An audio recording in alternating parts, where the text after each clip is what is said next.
Okay, so because of an error I made, or a little blowout that happened, which is a whole different story, my bad on that.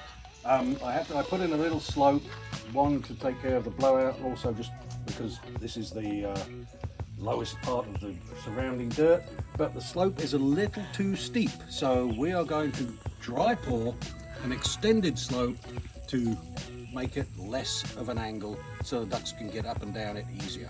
So the way it's going today, it could be a not so dry pour.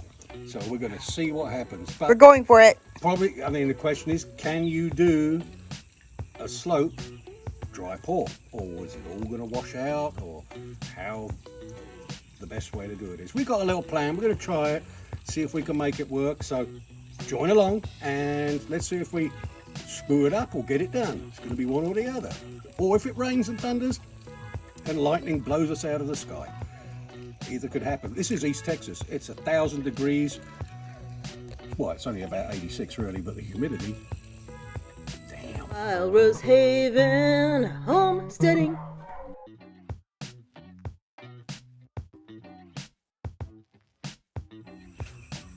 Is it on? Yeah. Oh, hey, we're back. All right, so we're going to clean the slab for this little bit, pressure wash it so you can get a good idea of what it looks like and how it's holding up after all this time. The missus will zoom in so we could look for any cracks and faults and whatever, so you could all comment on that. Yeah, we only have that one other, we do have one other entryway that we're gonna have to float out because we found, you know, just from time, and I don't know the weather or what. Could be the weather, could be the wall tipped a bit, but the gate is just gapped out a little bit at the bottom, so. This is meant for a snake to squeeze through. Yeah, of course, they can get through like a quarter, like, yeah. No, they can't get through a half inch. Yeah, about a half inch. If they go, and they can get through. If they're like this, oh, I had too many beers, they can't. So there you go. All right, so let's go ahead and we'll get this started, clean it up for you so you guys can see what it looks like when it's cleaned out and how it can handle the pressure washer. And shovels and rakes and brooms and everything else.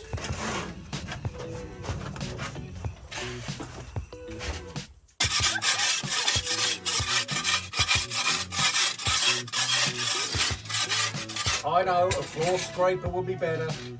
Duck poo and concrete are like glue and paper.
Okay, so real quick, since I'm doing a bit of the coop update, I just wanted to say to you guys, the reason why I really wanted us to do a concrete slab is because we get so much rain here and it's so damp here most of the year, even in our drought. So because we have this winter coming, it's supposed to get really wet here. So we're going, oh snap, we're about to find out what that means. Snap.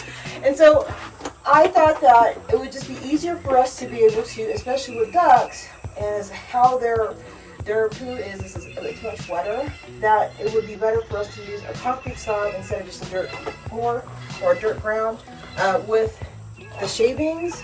And what I experienced with that is that it ends up, the shavings get wet, they get damp, and then the problem that I notice here especially is the fact that flies will start laying their larvae in there. And I read in certain places that people suggest that you just do this layering effect as far as your coop cleaning is concerned, where that way I guess you only have to clean your coop like once a month or something like that, and that does not work here. So I wanted to put this slab for this reason, that way we can wash it off really good, get it nice and clean, and it won't be a problem as far as being able to also have the ducks to reuse it all the time, because with the dirt, you're constantly digging dirt out every time you try to clean it and scrape it out, and having to replace that all the time as well. And that's, you know, if you don't have that ability just to go around your yard and just refill the dirt that you're digging out of your coop, that can be a problem. So this is another way of eliminating that. Also to eliminate the problem of making sure that the bacteria that can form over time that can cause your birds to have illnesses or get, you know, and all this other health issues with their feet. That's one of the things that we did notice this time, which we couldn't figure out for the longest time, and why Mr. Rose is going to be doing, I'll be assisting him with the ramp floor, is I think it's because they've been scooting down the ramp and because it's a little bit too steep for them, or scrambling up and causing their feet to get a little bit of abrasions on them. And what that has done is that I've been having issues with bumble feet. I've only been having it in this coop, and this is the only, and it doesn't make any sense as far as how the ground is outside or anything else, and the bedding or any of that, because I pretty much have the same thing going on in the other coop, and I don't have any problems in the other coop. The other coop is a dirt floor coop that has way more moisture in it. This is a drier floor, and for some reason we have more bumblefoot on this coop than the other one. So that is what we are thinking the problem would be, and we are going to go ahead and address that and fix that today. But that's the only thing about our coop that seems to be an issue. I did prefer the netting over a completely enclosed area because of the fact that also, again, with ducks, because their poos are wetter and damper, it causes this thing after a while, it builds up and it causes an ammonia that can make them sick if they end up inhaling it for too long, and you as well.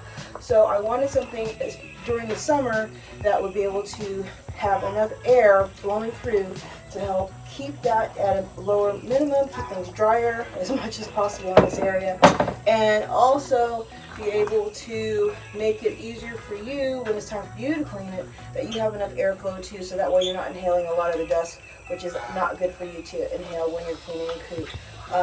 Because today was so moist and wet right now, I didn't really have to pre-dampen the bedding like I would normally do if I was cleaning it out, but otherwise that's what I would suggest you do. If you're in a more drier or windier area, or definitely do not do it if it's like super windy, just save it for a couple of days or whatever when it's a clear, not so windy day, and come in and clean your coop out. And because we're on a time constraint with the weather and everything, the one other thing I like to do is I have a enzyme spray, a pet enzyme spray that I use from Simple Green, and if you just look that up, you should be able to find it like that. That I will pre-spray here on the ground, and one of the things that's really nice about that is that it disinfects it, as well as it helps break up any of the smell and all of that stuff. One of the things I do notice too is that if you have a problem with flies, it kills the smell enough to where the flies aren't so attracted to those sort of areas. And that's about it as far as the update is concerned. We still have nest boxes and those things that we're going to be adding, but this is where it's at the moment, and it has done and held up fantastically with all the ducks that we have in here, and they love it. They totally dig it. Okay. So. All right, Miss Rose is gonna pressure wash. Or am I pressure washing? No.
we're done cleaning. That was fast, huh?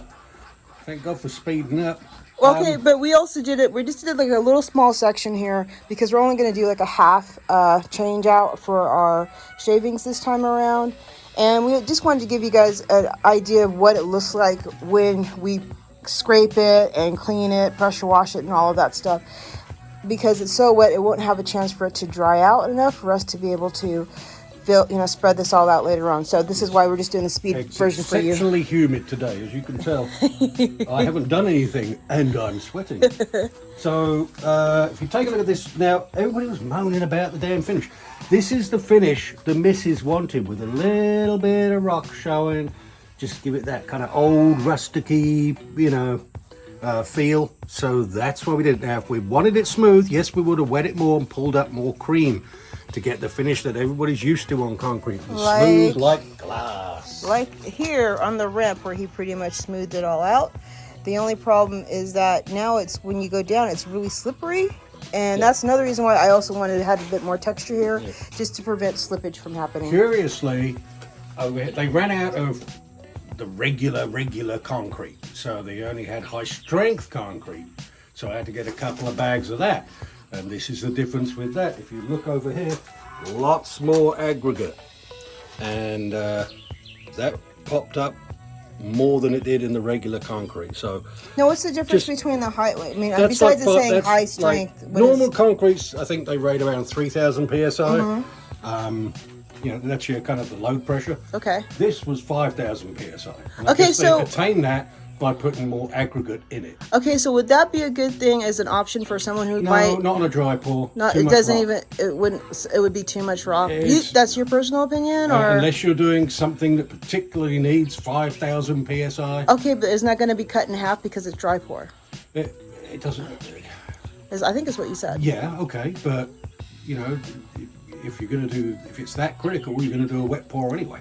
All right. So my question, this is not my question. This is a question that was asked by one of our viewers. Is that what would you recommend as far as a slab for his shed? He didn't say what size slab or what size shed. I would just go with your regular 3,000 psi. Oh no! He was asking, what would you recommend? Would it be better for him to do it with a dry pour, or would it be better for him to do a wet pour? Again, and I think you and I both covered this 50,000 times. Yes, but please do it again. It depends if you're going to park a truck in it.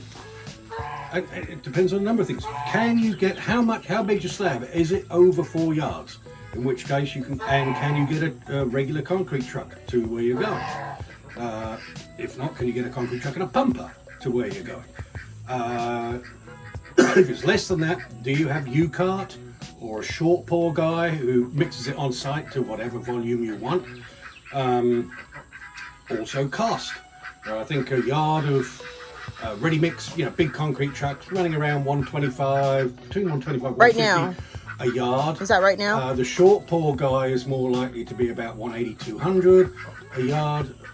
U-cart, I couldn't tell you, it's been so long since I U-carted, but that is another option. You'd have to check that out. In your local areas too. Because, I think a pallet of concrete dry, just from the your local lumber yard, I think I was around about 270. Okay, but that was where? For a yard. Yeah, but that's just because you're paying per bag. Okay, but where was that? Was that in California? No, that was here. Okay, I didn't know. Yeah, okay. Okay. In East Texas, but because you're buying it packaged per bag, so obviously it's going to be more expensive. For us, that was the only way we could manage to make this happen, because everything had to be hand carried, bought in, back my truck up. There's just no way to get anything else here. Couldn't have got a cart here if we wanted to, because most of the concrete would have come out on the way down the hill. Probably flipped over at the same time. It would have been really screwed. Unless it was the Heavy D's truck, then maybe it would have made it. If it was Heavy D Sparks, bring your big monster. I need a bit of concrete. But so that explains the reason why, because people were actually making a big hem and haw about how this doesn't look right, it's not smooth enough and all that stuff. We did that. Mr. Rose did that for me on purpose because I requested it. However, I did not know, this is what I did not know, is that he ended up having a totally different type of concrete, which had way more rock in it. So this is the reason why you have this finish. Now, that being said, if you wanted to have this look, then there's a way of you being able to do that without having to do all the extra work. Like there's another video out there about showing you how you can pull up all the aggregate like that. And tell you how you do it. Oh, tip time. The way they make the paving stones, where the rocks will pop out the top, Diet Pepsi. Oh. You pour it, you smooth it out. I don't think Diet Coke works for some reason. I think it's Diet Pepsi only. Pour it on it, leave it, and it'll, for some reason, it settles the concrete down and the aggregate pops up.